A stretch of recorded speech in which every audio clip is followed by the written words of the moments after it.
துளசி யாரு? ஓ, உங்களுக்கு நான் சொல்லல. துளசி ராதாவோட அம்மா. ரொம்ப நல்லவங்க அவங்க. நான் அவங்களுக்கு ரொம்ப பிடிக்கும். அந்த ராதா யாரு? பழகுன கொஞ்ச நாள்லயே கூட பிறந்த தங்கச்சி மாதிரி க்ளோஸ் ஆயிட்ட பாட்டிமா. ராதாவுக்கு அவங்க அம்மாவை விட்டா வேற யாருமே இல்ல. அவங்க இப்ப சாவுக்கு நடுவுல இருந்து போராடிக்கிட்டு இருக்காங்க. ரொம்ப நல்லவங்க பாட்டிமா. அக்கா, என்னது இது? உங்க கல்யாண பத்திரிக்கையா? ஆமா, என்னோட முதல் பத்திரிக்கைய அம்மாவுக்கு கொடுக்கலான்னு எடுத்துட்டு வந்திருக்கேன்.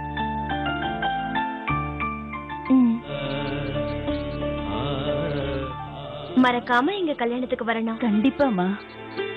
கீர்த்தி, உன்னோட கார்டு நீ ஆன்ட்டிக்கு கொடுத்துட்ட. ஆனா என்னோட கார்டை நான் ராதா கொடுக்குறேன். ராதா, நீயும் உங்க அம்மாவும் கம்பல்சரியா எங்க கல்யாணத்துக்கு வரணும். கங்க்ராச்சுலேஷன்ஸ். தேங்க்யூ.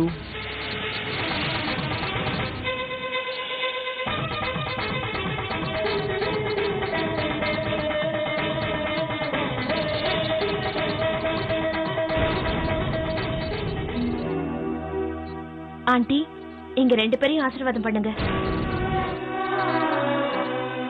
ஐயோ வேண்டாமா. நகமும் சதையும் போல நீங்க 100 வருஷம் வாழணும். அம்மா, நகமும் சதையும் எப்பவும் ஒன்னா இருக்காது. சீதாராமன் மாதிரின்னு சொல்லுங்க. சீதாராமன் கூட எப்பவும் ஒன்னா இருந்தது இல்ல. பாவம் எப்பவும் தூரமாவே இருந்தாங்க. ஆமா இல்ல? அப்படின்னா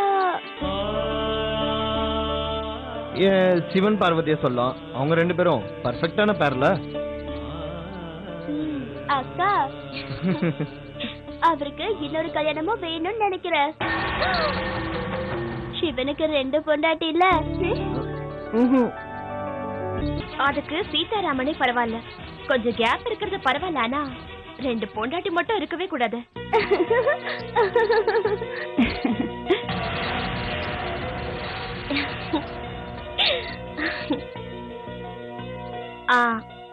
ஆண்டி, காய்ச்சல் நிறைய பேருக்கு கொடுக்க வேண்டியது இருக்கு. நான் அப்புறமா வரேன். ஆண்டி, ராதா நேத்துல இருந்து உங்க கூட இங்கேயே இருக்கா. அவளுக்கும் போர் அடிக்கும் இல்லையா? அவளை நாங்க எங்க கூட கூட்டிட்டு போறோம். சரி, போயிட்டு வாமா. வா, சீக்கிரம் போய் ட்ரெஸ் மாத்திட்டு வா, போலாம். ஹாய்டா. ஹாய், எப்படி இருக்க? நல்லா இருக்கேன்.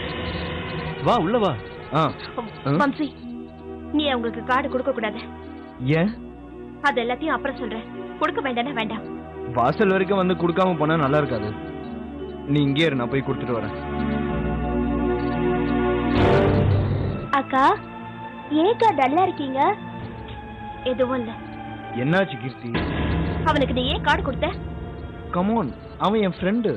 உனக்கு இந்த மாதிரி ஃப்ரெண்ட்ஸ் இருப்பாங்கன்னு நான் நினைச்சு கூட பார்க்கல. அவனை உனக்கு தெரியுமா? ஊர்ல ஒரு பொண்டாட்டியை வச்சுக்கிட்டு இங்க ஒரு பொண்ணை கல்யாணம் பண்ணிக்கிட்டா. இந்த மாதிரி ஆளுங்க காலை வச்சா கல்யாண மண்டபம் கூட அழுக்காய் போயிடும். ஐ ஹேட் கீர்த்தி, அவன் பிரச்சனை அவனுக்கு. எதுக்கு அவன் அப்படி பண்ணன்னு நமக்கு தெரியாதுல்ல. மனசாட்சியை மதிக்காதவனோட ரீசன்ஸ் நமக்கு தேவையில்லை. தப்பு நடந்துட்டா இல்லையா? கல்ச்சரை மதிக்காத இந்த மாதிரி ஆளுகளை நாம மன்னிச்சா கல்ச்சர் நம்மள மன்னிக்காத. இந்த மாதிரி ஆளுங்களை ஷூட் பண்ணியே கொள்ளணும்.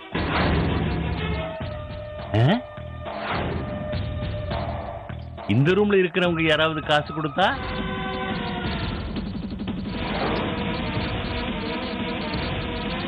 யாரும் இல்ல.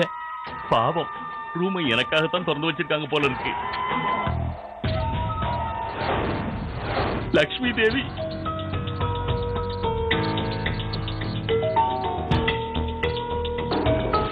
யார் அது? ஏன் பேச மாட்டேங்கிறீங்க? யார் அது? ஏய்,